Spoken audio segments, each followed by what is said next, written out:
हालमा पस्किएर दिएको प्रधानमन्त्री पदलाई धारण गरेर भ्रष्टाचार अनि घिनलाग्दो राजनीतिको साम्राज्यमा ती गिद्धहरूसँग सहभागी हुनुभन्दा प्रधानमन्त्री पदलाई पैताला मुनि कुल्चिएर स्वाभिमानलाई रोज्यौ।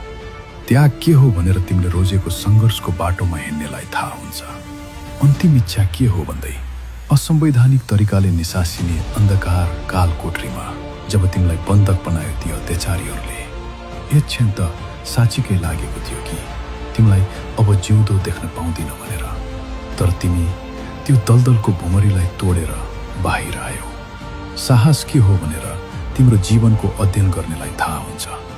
गिद्धहरूको उच्च तहको भ्रष्टाचार अनि चरम स्तरको अपराधको जरा नै हल्लिने गरी पर्दाफास गर्दै सारा नेपालीलाई निन्द्राबाट जगाइदिने एकमात्र निस्वार्थ अभियानता हो तिमी।